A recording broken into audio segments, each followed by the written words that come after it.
Selamat datang di Jakarta Content Week 2022.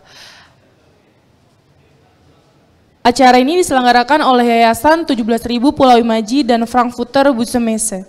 Kali ini kita akan berbincang-bincang dalam sesi Social Awareness Through Literature.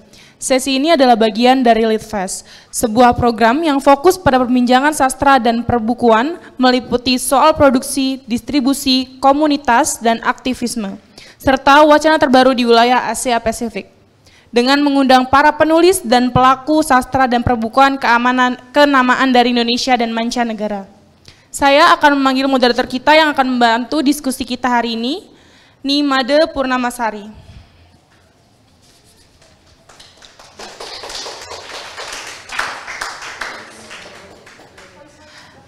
Nimade Purnamasari lahir di Bali pada tahun 1989. Buku puisi pertamanya, Bali Borneo, menjadi buku puisi pilihan dalam Hari Puisi Nasional pada tahun Indonesia pada tahun 2014. Manuskripsi meraih juara 2 dalam kompetisi manuskrip buku puisi yang diselenggarakan Dewan Kesenian Jakarta pada tahun 2015 dan diterbitkan dengan judul Kawitan Gramedia Pustaka Utama tahun 2016. Di tahun yang sama, Kawitan juga masuk dalam novel shortlist untuk Anugerah Kusala Sastra Katulistiwa. Novel-novelnya adalah Kalamata dan Yang Menari dalam Bayangan Inang Mati. Ikuti sesi ini sampai akhir karena akan ada door prize untuk penanya pertama di setiap sesinya. Untuk Nimade Purnamasari dipersilahkan.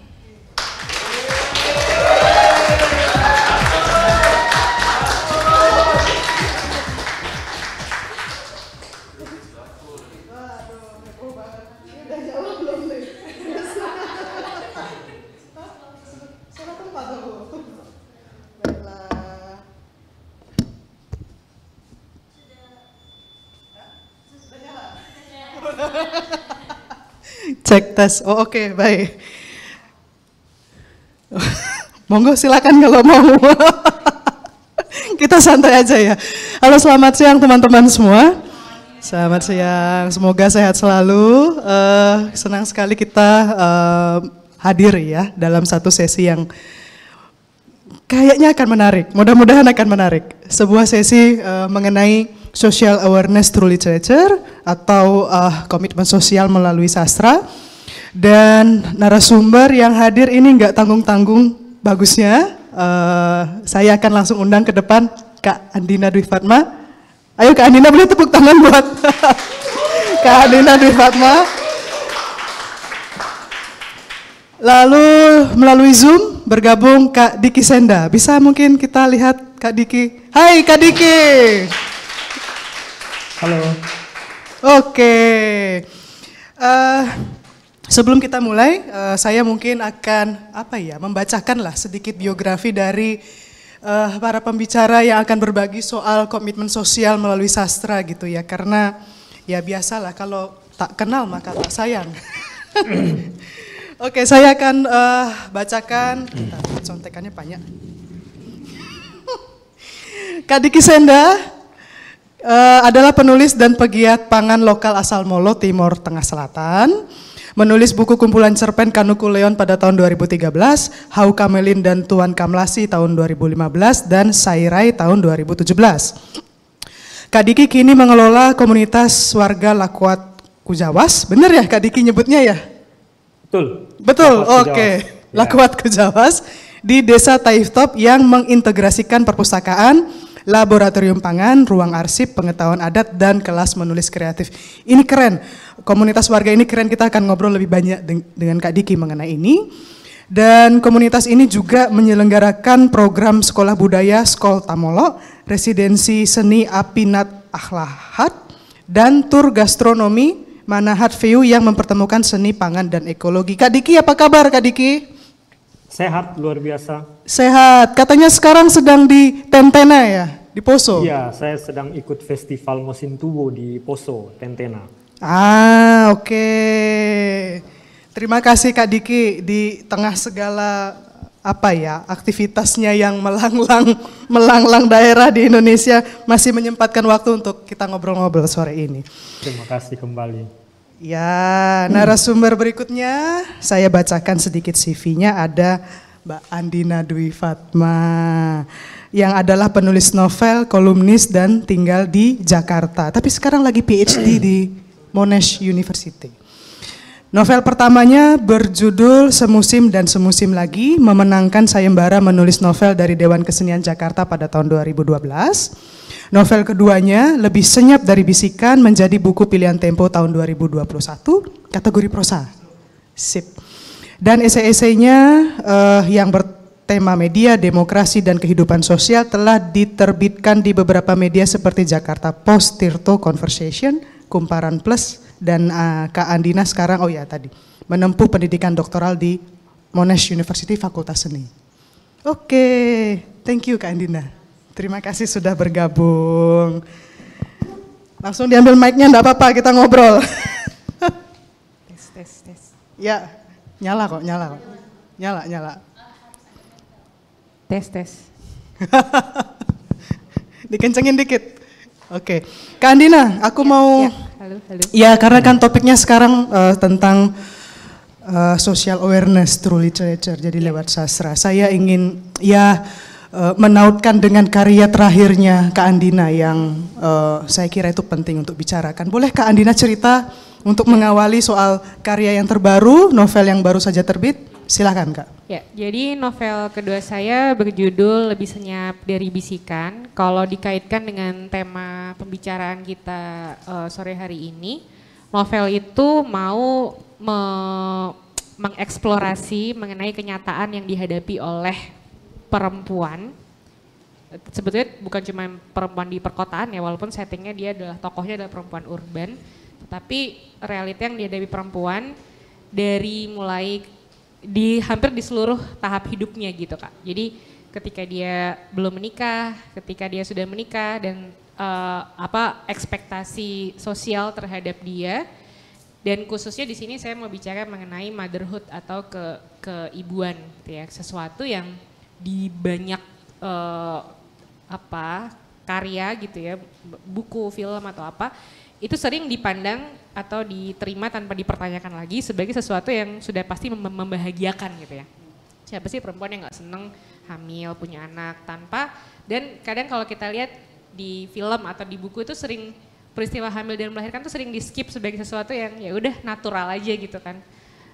Teriak-teriak sedikit lahir bayinya senang. Padahal di balik semua itu ada banyak sekali perubahan yang dihadapi oleh perempuan, perjuangan yang dihadapi perempuan, dan menurutku itu belum banyak dibicarakan secara terbuka gitu kan. Misalnya di salah satu bab dalam novel tuh memang saya sengaja menceritakan pengalaman ketubuhan tokohnya dengan sangat detail gitu ya. Bagi beberapa orang yang baca itu khususnya belum pernah gitu ya, ada perasaan ngilu, ada perasaan linu, dan itu memang sengaja saya bikin agak vulgar supaya itu tadi kesadaran itu, pengalaman ketubuhannya itu bisa dialami oleh pembaca melalui buku itu. Iya, karena kan tema seperti ini memang jarang ya diungkapkan dalam karya sastra. Jadi apakah memang Kak Andina ingin mengisi narasi-narasi seperti ini dalam sastra? Iya. Ada kesadaran seperti itu berarti? Ada, memang ada Kak. Jadi ya itu tadi ya, kadang ada perasaan kok orang nggak ngomongin ya gitu ya. Apakah terlalu domestik, apakah terlalu remeh, apakah kurang menarik kayak gitu. Padahal realita ini ada banyak. Saya sendiri juga seorang ibu, dan ide dari buku ini memang saya peroleh ketika saya sendiri mengalami itu gitu ya. Kan lihat di forum-forum, kan ada forum ibu-ibu yang lagi hamil saling berbagi pengalaman seperti itu.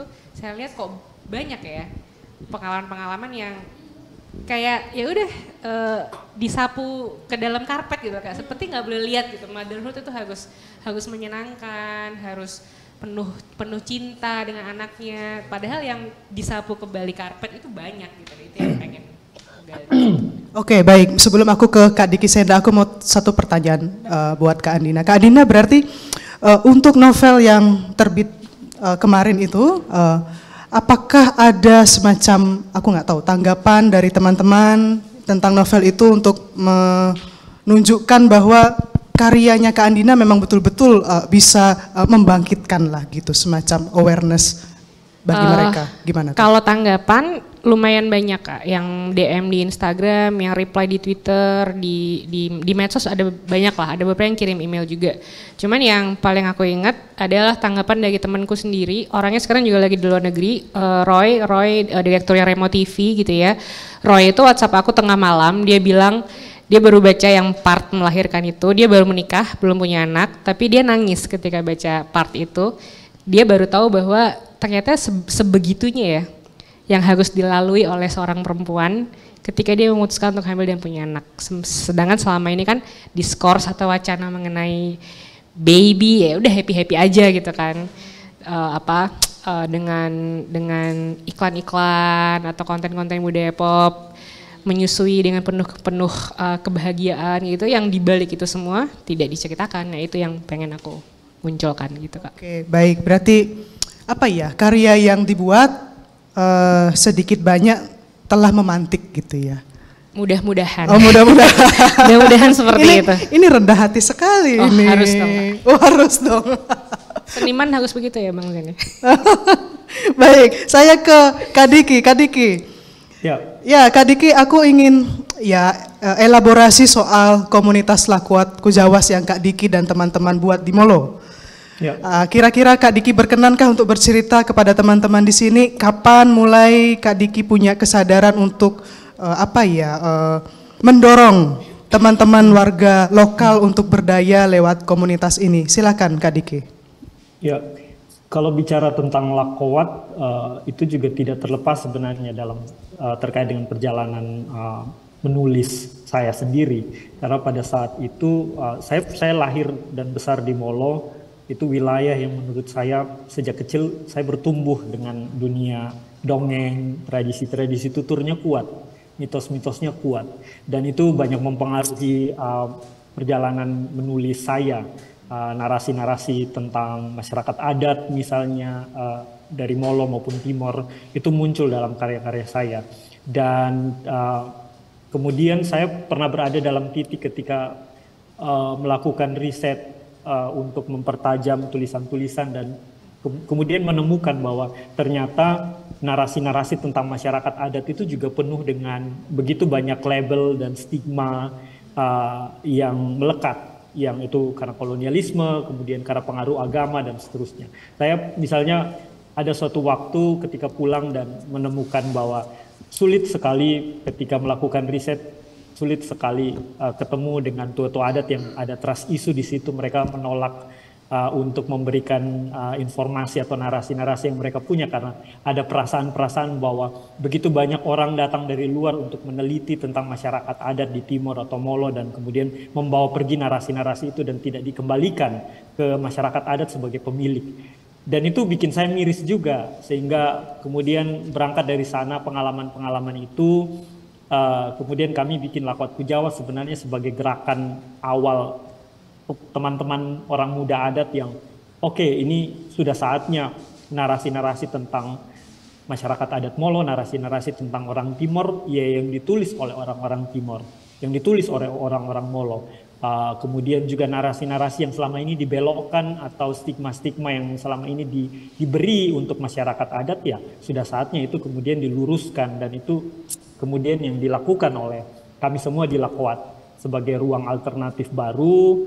Semangatnya semangat dekolonisasi ya, kalau kita bicara komitmen sosial tema hari ini, semangatnya semangat dekolonisasi yang mana itu kita mencoba untuk memperkuat kembali pengetahuan-pengetahuan lokal yang pernah eksis lama di masyarakat adat, tapi karena begitu banyak sematan-sematan label-label stigma yang diberikan, dan kemudian ya yang dilakukan Lakuat adalah melawan dengan narasi pengetahuan lokal dan kerja-kerja seni budaya yang kami lakukan.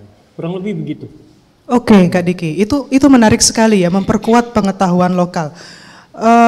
Dan itu juga pasti kerja yang sangat besar ya, dan kerja yang panjang. Apakah selama Kak Diki dan teman-teman berkegiatan, memberdayakan teman-teman komunitas tempat, adakah problem atau tantangan yang mungkin Kak Diki alami gitu?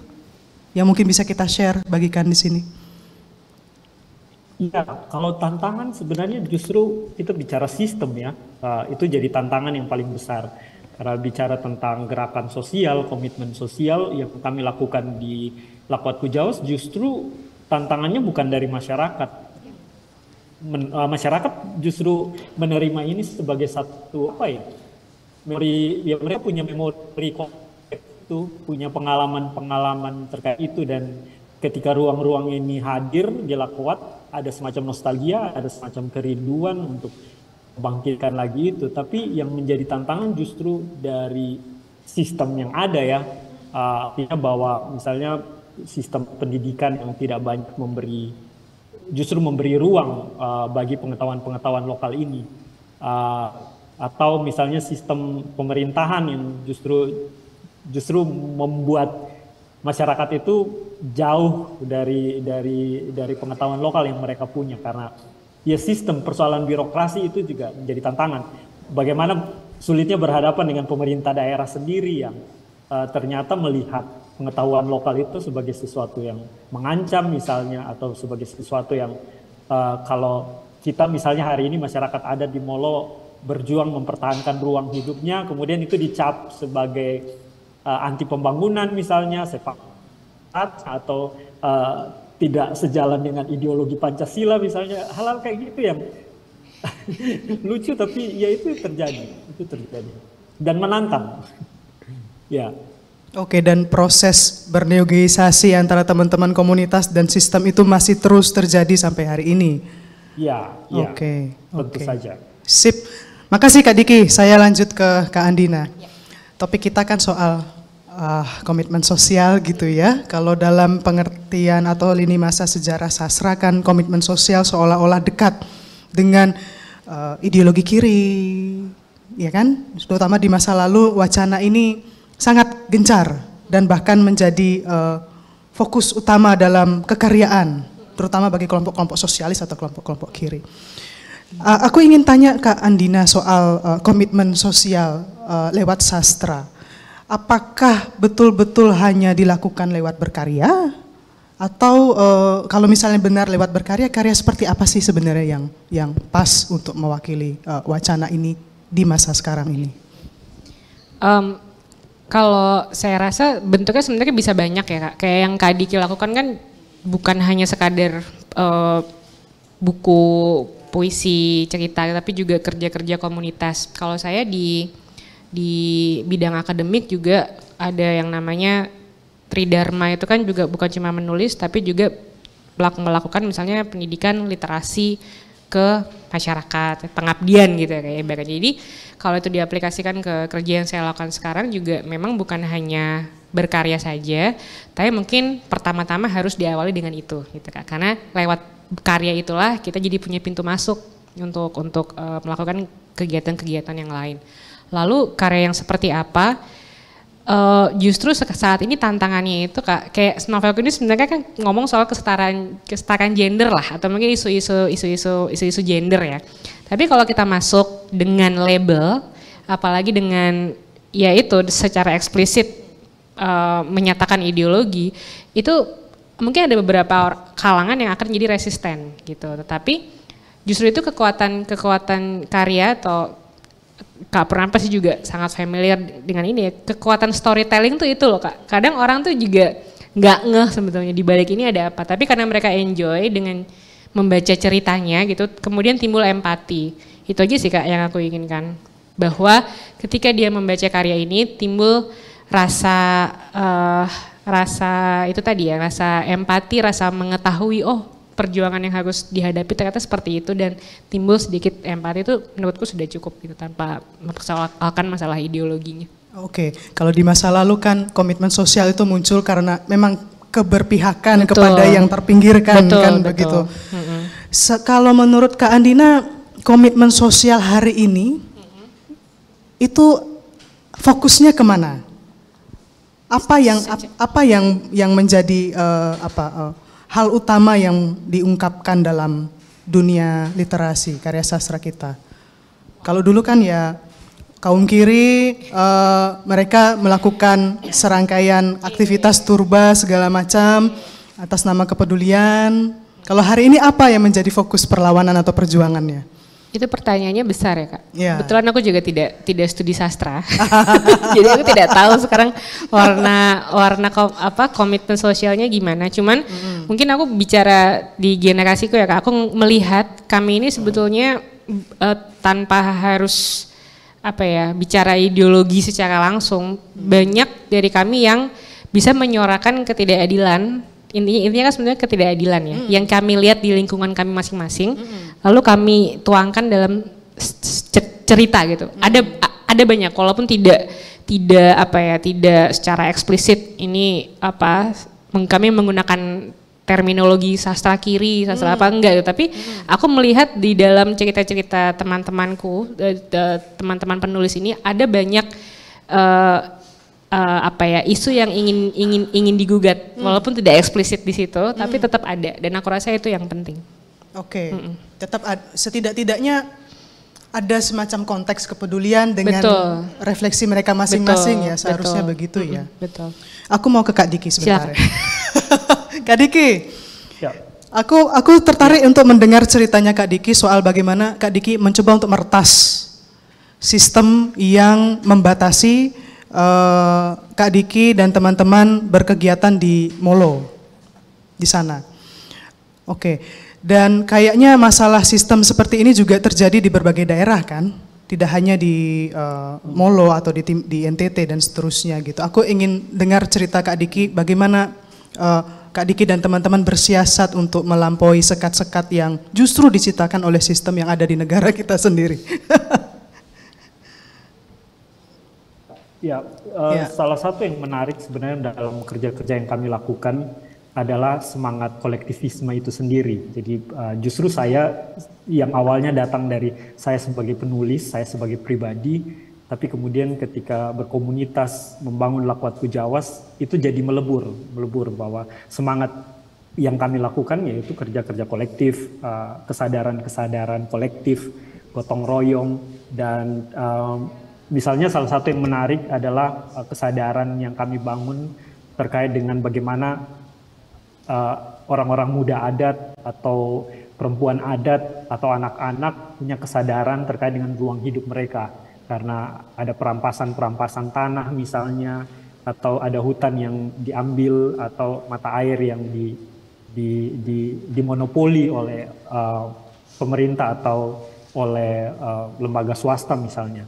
Jadi dalam yang kami kerjakan justru itu, membangun kesadaran kolektif bersama-sama, menulis, mengarsip, dan kemudian mendesain itu jadi, ya misalnya temuan-temuan terkait pengetahuan lokal itu didesain untuk jadi bentuk-bentuk ruang-ruang seni budaya yang baru, karena misalnya sejarah di Molo sendiri begitu sejak lama kolonialisme 65, Orde Baru sampai sekarang ruang-ruang budaya itu banyak yang hilang karena yang tadi stigma-stigma atau label yang diberikan ke masyarakat adat.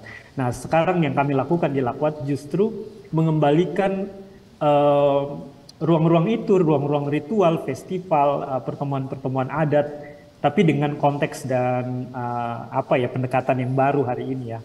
Tentu misalnya kayak pakai multimedia, fotografi, menulis kreatif. Dan itu dengan sendirinya menumbuhkan masyarakat juga merasa tadi seperti yang saya bilang bahwa mereka merindukan ruang-ruang berkumpul, ruang-ruang budaya seperti ini yang sudah lama hilang karena mereka punya pengalaman yang menarik tentang itu misalnya 30 tahun lalu, 50 tahun lalu. Tapi bagi generasi muda hari ini justru itu semacam semacam jembatan baru untuk menghubungkan gap tadi bahwa kami sebagai orang muda, kesadaran kami sebagai orang muda adat misalnya tidak punya kesempatan atau ruang-ruang pendidikan formal tidak memberi itu, sehingga yang kami lakukan misalnya kami bikin sekolah budaya atau bikin ruang arsip atau kerja-kerja di Lakwat justru yaitu menjembatani itu, memberi ruang bagi orang muda adat untuk belajar tentang pengetahuan lokal, hal-hal yang tidak didapat di bangku pendidikan formal misalnya atau didapat di ruang-ruang pemerintah misalnya. Dan pada akhirnya respon yang kami dapat itu justru apa ya, pemerintah juga antara mau tidak mau atau tidak enggan juga untuk melibatkan diri. Misalnya apa yang sudah kami lakukan ternyata diapresiasi oleh orang-orang dari luar misalnya, baru kemudian oh iya ya ternyata itu yang dilakukan Lakwat Kujawas. Jadi kami masih dalam proses itu, membangun kesadaran publik, ya sudah, komunitas sudah, tapi kesadaran dari sistem tadi itu yang rasanya belum, masih jadi perjuangan. Ya. Oke, terima kasih Kak Diki. Satu pertanyaan lagi mungkin ya Kak Diki. Kita kan bicara soal komitmen sosial melalui sastra gitu ya. Iya. Artinya ketika kita bicara soal ini, kita mau tidak mau juga membicarakan elemen-elemen lain di luar sastra yang sebenarnya juga mereka bisa untuk melakukan komitmen sosial. Misalnya dari sisi politik, dari sisi social empowerment atau semacam itu gitu. Tapi kenapa Kak Diki lebih memilih lewat sastra, lewat literasi? Bukan misalnya, aku enggak tahu, apakah karena sistem di luar itu, katakanlah politik atau sosial, mereka tidak memungkinkan adanya komitmen sosial yang ideal, atau gimana? Ya, betul sekali. Jadi yang terjadi dalam konteks kami di Timor misalnya, ruang-ruang politik atau ideologi itu justru memberi rasa trauma atau memberi rasa tidak percaya kepada masyarakat. Misalnya banyak sekali ruang-ruang budaya yang sebelumnya bisa jadi ruang di mana kesadaran sosial itu bisa dibangun, itu justru dihilangkan oleh sistem politik atau sistem ideologi. Dan orang kemudian jadi trauma dan tidak percaya dengan itu. Dan kemudian ketika gerakan yang dilakukan komunitas justru membangkitkan semangat-semangat itu, pengetahuan adat misalnya, atau aktivasi ruang-ruang sosial di komunitas, justru itu yang diterima karena ada rasa bahwa perjuangan kita bersama ini adalah perjuangan bersama dan ini harus dilakukan bersama-sama. Dan sastra salah satunya. Misalnya kami di komunitas Lakwat Kujawas punya perpustakaan dan kelas menulis. Itu juga memungkinkan teman-teman juga membaca isu-isu perjuangan kelompok-kelompok atau komunitas masyarakat yang lain, misalnya di tempat lain yang itu muncul dalam karya sastra. Jadi dengan membaca sastra yang ditulis dalam konteks wilayah lain itu juga semacam memberi rasa rasa solidaritas terkait dengan perjuangan teman-teman di Molo itu sendiri. Atau misalnya belakangan kami bikin lokakarya, misalnya teman-teman di Lakwat justru menulis kembali narasi-narasi tentang pejuang perempuan, pejuang ekologi, pejuang lingkungan yang waktu itu mereka berjuang melawan tambang. Tapi yang mau dilawan justru adalah bahwa narasi yang hanya menokohkan satu orang saja. Jadi justru yang dilakukan oleh teman-teman di Lakwat lewat sastra justru adalah memunculkan tokoh-tokoh perempuan yang lain yang selama ini ditenggelamkan atau tidak dimunculkan. Karena hanya ada satu figur saja yang waktu itu dipilih entah oleh NGO atau oleh untuk apa hanya salah satu, sementara perjuangannya adalah perjuangan kolektif. Dan lewat sastra teman-teman justru menulis narasi tentang perempuan-perempuan yang lain yang waktu itu juga berjuang dan sama pentingnya. Jadi sastra menjadi menarik. Atau misalnya contoh yang lain kalau saya boleh bagi, misalnya yang sedang kami lakukan di Lakwat Kujawas menghubungkan sastra dan gastronomi, sastra dan pangan misalnya, karena ada isu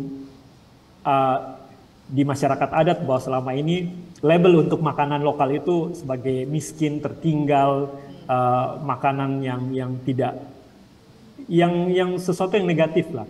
Dan justru yang dilakukan oleh teman-teman dengan menulis kembali bukan saja resep-resep makanan, tapi menulis kembali cerita-cerita di balik makanan, lapisan-lapisan sejarah, budaya, dan seni, dan lain-lain, justru itu juga mau dengan upaya untuk membangkitkan kembali menumbuhkan kembali perasaan yang sebelumnya inferior dengan makanan sendiri, tapi lewat gerakan sastra justru ingin membangkitkan kesadaran bahwa kita juga harus berbangga dengan biodiversitas yang kita punya, berbangga dengan keragaman pangan yang kita punya, resep-resep, teknologi pangan, dan seterusnya. Jadi saya pikir sastra mengambil peran yang sangat penting dalam gerakan-gerakan komunitas. Oke, menarik. Keren ini. Kak Andina ada yang mau ditambahin nggak? Aku boleh tambahin nggak? Ya, silakan. jawabannya Diki tadi juga bikin aku inget bahwa di novelku yang kedua ini yang bikin aku surprise, seneng gitu ya. Aku akhirnya jadi banyak ngobrol sama komunitas-komunitas yang di luar sastra banget Kak. Kayak misalnya komunitas orang tua, mereka minta live IG ngebahas novel ini. Habis itu ada komunitas, ini komunitas parenting ya, tapi mereka membandingkan novelku dengan film drama Korea. Karena mereka memang selalu setiap minggu tuh membahasnya live IG-nya dikaitkan dengan konten budaya pop dan mereka bandingin ini dengan drama Korea waktu itu Kim Ji Young Born 1982 kalau nggak salah. Jadi novel terus ada lagi komunitas apa ya namanya Rahim atau apa gitu kan. Mereka tentang perempuan gitu. Jadi novel ini membuatku jadi banyak bertemu dengan komunitas-komunitas yang di luar comfort zone-ku tadinya gitu kan, nggak hanya di pusat-pusat literasi atau apa, tapi dengan orang-orang yang aku senang juga bahwa ternyata ini bisa menyentuh mereka dan pada akhirnya membawa perbincangannya menjadi yang lebih luas gitu Kak. Oke, menarik. Teman-teman kalau ada yang mau tanya silakan ya. Tadi panitia bisik-bisik ada door prize untuk penanya pertama. Jadi tolong disiapkan, setelah ini kita akan tanya-tanya ya. Kak Andina mungkin bisa kasih komentar soal ya itu tadi komitmen sosial kok ya dilakukan lewat sastra. Kenapa tidak lewat jalur yang lain misalnya ya tadi kayak politik atau sosial. Ada komentar soal ini enggak Kak Andina lebih jauh? Karena gini Kak, aku mungkin seperti teman-teman yang di ruangan ini juga percaya sama kekuatan storytelling itu. Penceritaan tuh sangat kuat memang. Dulu waktu di kelas nulis tuh guru-guru kami selalu bilang kalau anak kecil dibilangin kamu jangan durhaka ya sama orang tua gitu ya. Pagi dibilangin, sore udah lupa mungkin dia udah main. Tapi kalau diceritakan Malin Kundang sampai gede dia inget gitu. Walaupun belum tentu itu membuat dia tidak durhaka, itu lain soal ya. Tapi bahwa pesan itu dia ingat karena lewat cerita gitu. Itu kitab-kitab suci juga memakai cerita Nabi, cerita apa itu memang lebih efektif gitu. Dan aku sudah membuktikannya dan merasakan betul bahwa storytelling itu memang membuat pesan itu lebih secara afeksi lebih nyampe gitu Kak. Nah, dan mungkin yang kayak aku bilang tadi itu akhirnya menjadi pintu masuk bagi kegiatan-kegiatan yang lain. Tentu saja bukan cuma sastra ya, sastra hanya satu dari banyak medium yang bisa dipilih tentu saja, tetapi bahwa itu menjadi pintu masuk saya rasa cukup efektif karena siapa sih yang nggak suka cerita gitu Kak. Semua orang suka kok dari segala macam usia dan kalangan. Suami saya kalau kumpul-kumpul di pos kamling di rumah juga itu kan cerita juga gitu kan, semua cerita dan semua orang senang cerita gitu. Kalau saya lagi membawakan kuliah, kalau hanya baca dari itu pasti ngantuk mahasiswanya, tapi kalau kita mulai dengan berita ini, cerita itu, kasus ini, mereka akan lebih mengkontekskan dengan diri sendiri itu lebih mudah gitu Kak. Oke, makasih Kak Andina. Boleh tepuk tangan untuk Andina sama Kak Diki Senda ini. Silakan, ada yang mau tanya? Monggo. Teguh? Maaf, kalau saya jadi moderator gitu sukanya main todong. Teguh lah, ayo Teguh. Di kelas dipanggil gitu Kak. Gitu. Oke, Mas yang di belakang boleh mikrofon dibantu atau enggak ini aja. Selamat sore, perkenalkan saya Haris. Saya mau bertanya, ini kan terkait bagaimana menimbulkan kesadaran dan juga komitmen sosial. Mbak Andina sama Mas Diki tadi udah menyampaikan dari sisi seorang penulis gitu ya. Sekarang saya penasaran nih, saya sebagai seorang pembaca gitu, apa yang bisa saya lakukan untuk ikut andil di sini nih, menimbulkan kesadaran sosial. Nanti dulu deh komitmen kesadaran dulu gitu.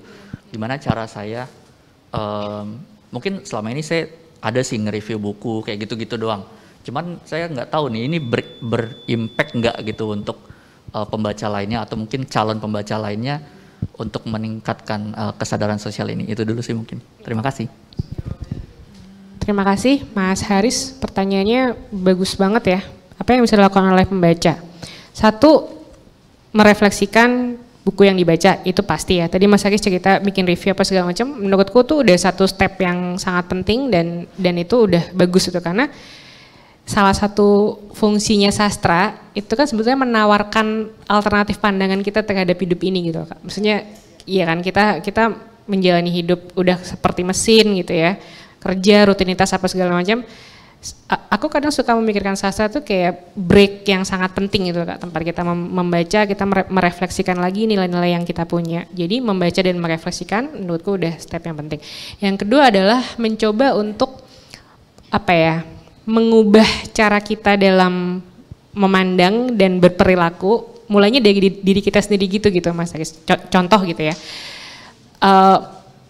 Di beberapa diskusi buku yang aku hadiri, kadang-kadang ada pembaca yang bilang bahwa ini simple banget Kak. Setelah membaca novelku, dia berhenti bertanya kepada temannya, kapan punya anak gitu. Atau kok nggak hamil-hamil sih gitu. Dia berhenti menanyakan pertanyaan-pertanyaan basa-basi yang kadang menyakitkan gitu ya. Itu aja menurutku udah wow gitu. Itu menurutku udah seneng gitu. Ada lagi para ibu yang membaca novel ini dan dia merasa lebih empowered bahwa dia harus memperhatikan kesehatan mentalnya dia dulu sebelum dia bisa mengurus semua yang lain. Jadi realita ibu-ibu zaman sekarang gitu ya, mengurus rumah, mengurus keluarga itu kadang-kadang benar-benar ditaruh di atas dirinya sendiri dan pada akhirnya dia gak punya energi sisa untuk dirinya sendiri. Dan setelah membaca ini dia ada kesadaran seperti itu, dia ada niat untuk lebih mengurus dirinya sendiri, kesehatan mentalnya dulu, baru kemudian keluarganya. Menurutku juga udah sebuah step yang baik gitu. Jadi setelah membaca dan berefleksi, mencoba untuk sedikit-sedikit ada perubahan gitu dari yang kita lakukan maupun cara kita berinteraksi itu aja. Makasih Kak Andina. Kak Diki, ada yang mau ditanggapi? Ya, saya mungkin sedikit menambahkan apa yang disampaikan Mbak Andina. Yang menarik sebenarnya yang saya juga lihat banyak sekali teman-teman yang pakai media sosial misalnya untuk berbagi pengalaman membaca dan apa yang ditemukan. Jadi seperti review tadi, dan kemudian yang menarik selanjutnya mungkin adalah soal bagaimana kemudian itu bisa diinternalisasi, nilai-nilai penting apa yang kemudian bisa dipakai untuk mengubah perspektif misalnya atau cara pandang teman-teman. Dan yang terakhir, mungkin karena saya orang komunitas ya, bekerja dengan komunitas, justru support dari pembaca. Misalnya pengalaman kami menerbitkan buku-buku dongeng anak-anak Lakuatku Jawas, buku-buku yang ditulis oleh anak-anak dan orang muda di Lakuatku Jawas, support yang luar biasa dari teman-teman pembaca itu justru bukan saja membeli bukunya, tapi misalnya mendukung setiap kerja-kerja yang dilakukan oleh teman-teman di Molo. Itu jadi satu bentuk support yang luar biasa buat kami misalnya di komunitas untuk gerakan ini bisa sustain, gerakan ini bisa umur panjang dan seterusnya. Jadi saya pikir teman-teman pembaca juga punya andil yang sangat besar dalam gerakan-gerakan sosial. Tidak sekedar membaca untuk dirinya, tapi kemudian mengubah nilai-nilai atau cara pandang dan kemudian masuk ke dalam upaya mendukung gerakan-gerakan komunitas atau gerakan sosial itu sendiri. Ya. Oke, baik. Makasih Kak Diki. Ada lagi yang mau bertanya? Meskipun katanya door prize cuma satu, tapi enggak apa-apa kalau ada yang mau tanya. Kak Olin, Kak Bunga? Oh, ada yang mau ditanggapi? Enggak? Atau yang lain? Silakan, Teguh. Teguh cerita, Teguh sebagai editor banyak sekali menemukan karya-karya sastra yang pasti juga punya komentar aja Go, ayo Go. Ini balas dendam Mbak Pur nih.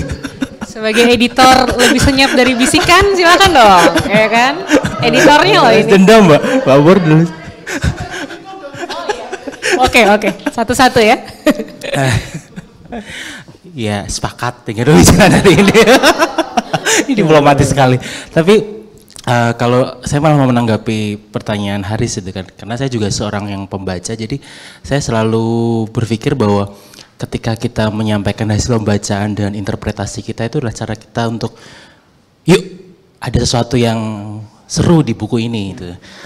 Mungkin hasil pembacaan kita dan pembacaan yang lain itu berbeda dan fokus kita macam-macam gitu. Ada yang fokus dengan isu tertentu di buku tertentu dan itu membuat isu itu semakin tergaungkan dengan banyak Instagram, banyak akun yang membicarakan.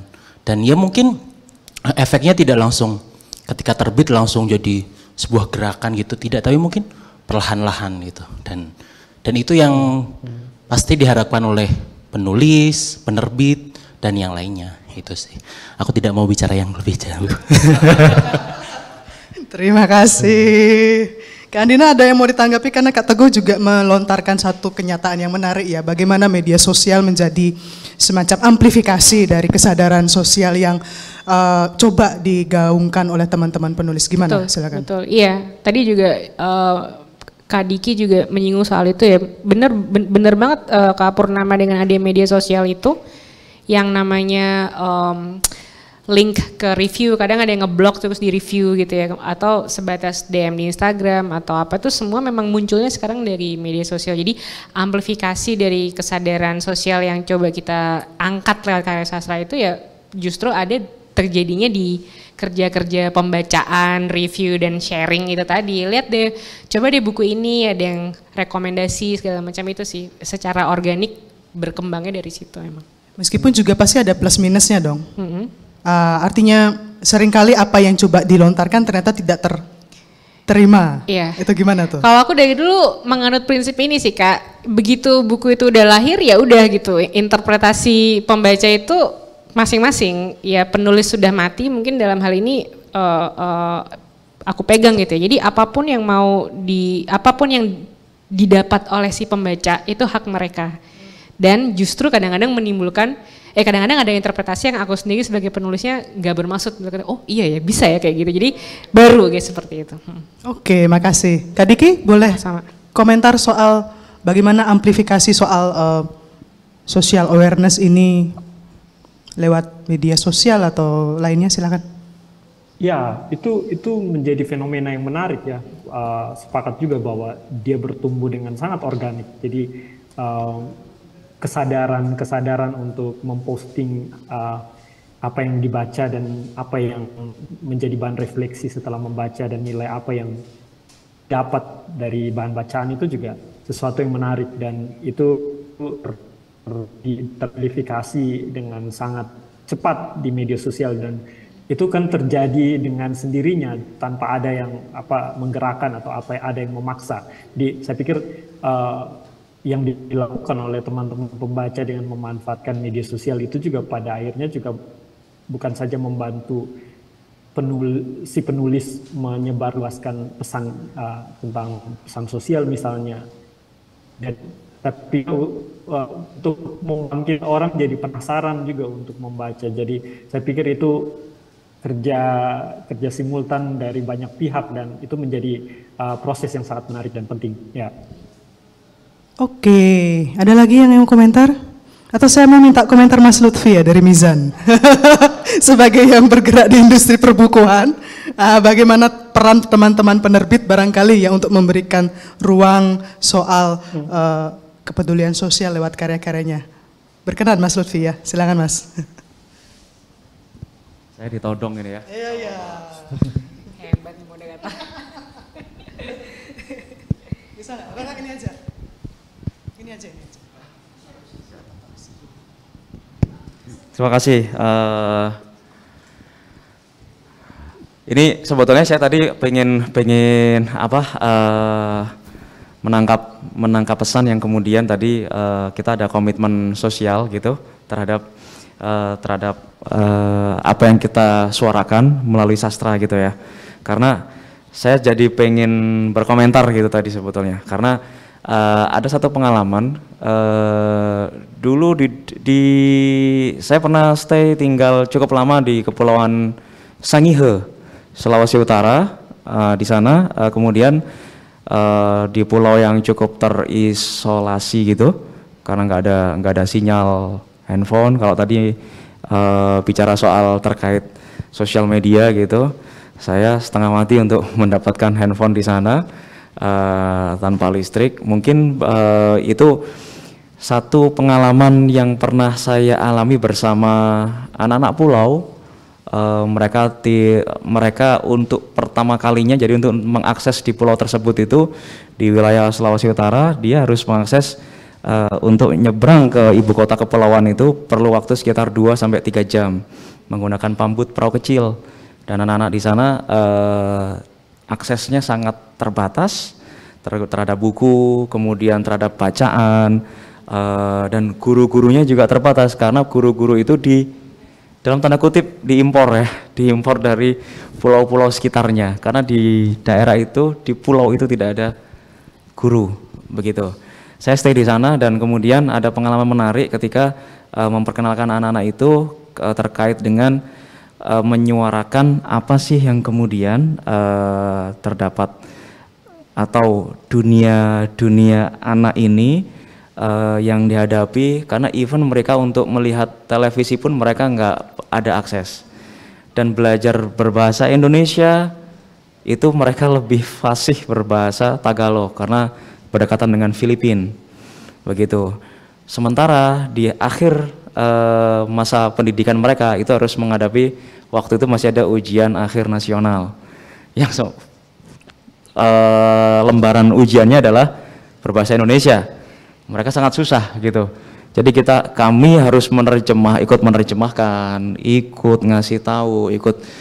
Akhirnya mungkin Kak Diki tadi ada cerita melalui sastra itu saya jadi teringat bikin festival anak Sangihe di 2014.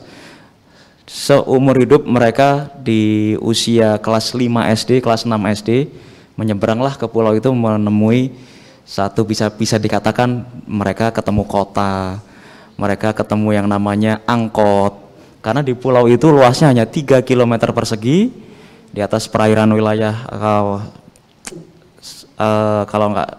kalau ini di atas perairan wilayah Pasifik ya, masuknya itu kecil sekali, jadi hanya 3 km persegi kalau kita kelilingi, dan mereka setiap hari makannya, kemudian akses mereka dapat itu semua ya dari laut gitu. Bahkan supply untuk terkait dengan buku-buku itu semua bergantung sangat dari pulau-pulau di sekitarnya.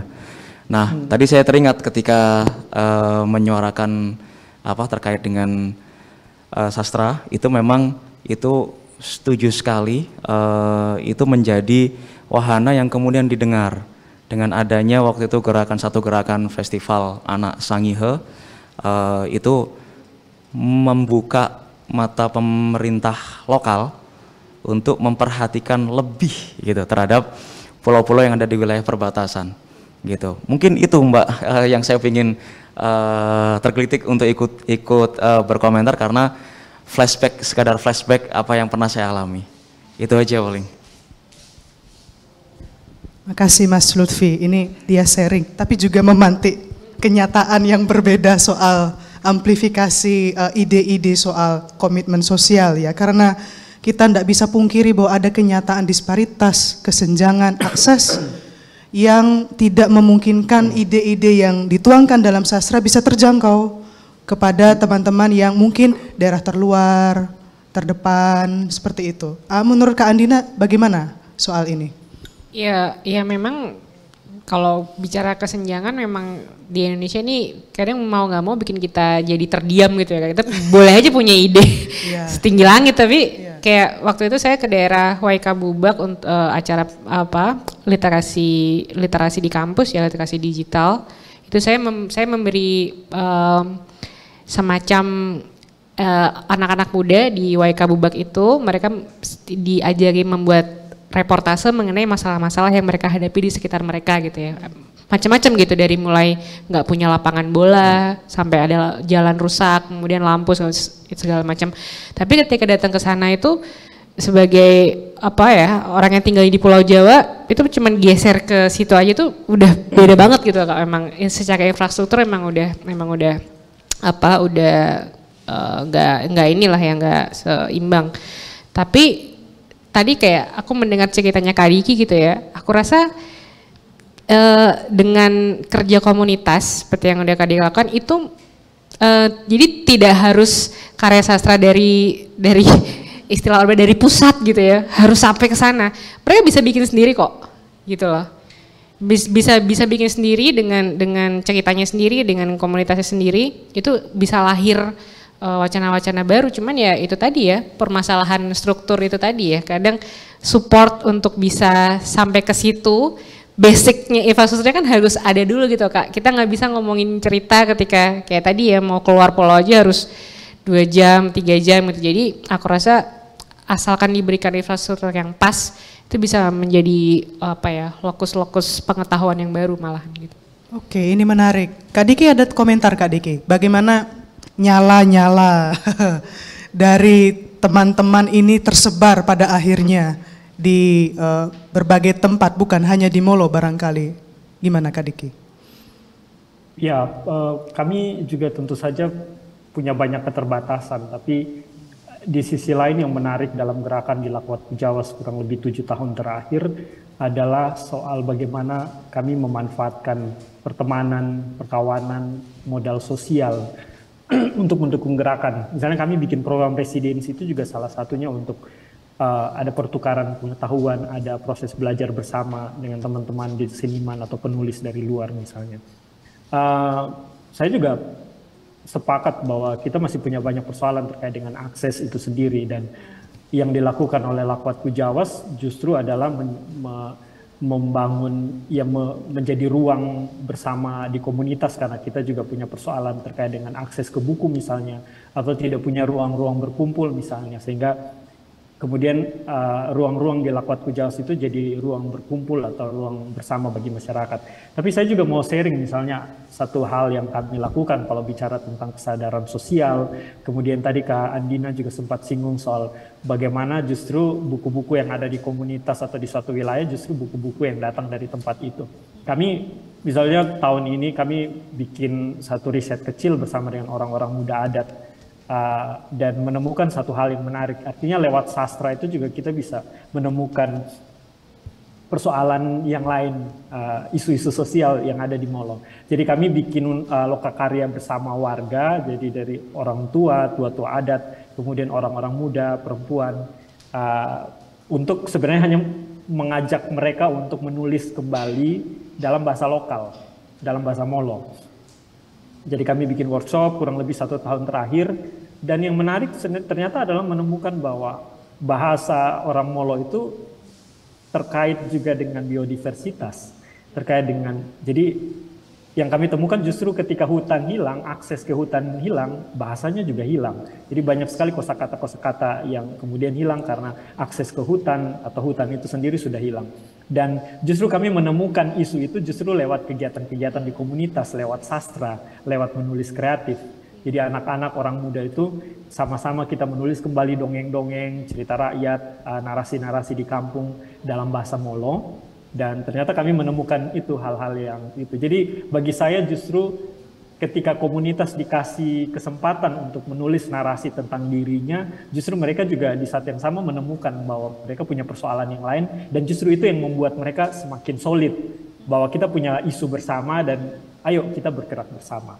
Jadi mungkin itu yang bisa saya share. Terima kasih Kak Diki. Saya kira pernyataan terakhir dari Kak Andina ataupun Kak Diki itu memberikan konklusi bahwa ya, kesadaran sosial itu bisa ditumbuhkan dengan medium apa saja, bisa ditumbuhkan di mana saja, asal masing-masing punya kesadaran, baik itu secara kolektif, lewat komunitas, ataupun secara individual lewat penulis ya, sebagai seorang penulis. Tepuk tangan untuk Kak Andina dan Kak Diki. Terima kasih untuk kesabaran dan perhatian teman-teman mengikuti sesi ini. Atas nama Jakarta Content Week 2022, saya ingin mengucapkan sekali lagi terima kasih.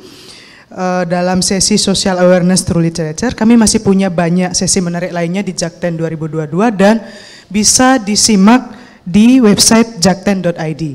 Diikuti terus media sosial @jakten untuk informasi terbaru, dan sekali lagi terima kasih. Sampai bertemu dalam sesi-sesi selanjutnya. Terima kasih teman-teman. Door prize-nya Mbok Yo dibagi no. Siapa itu yang dapat?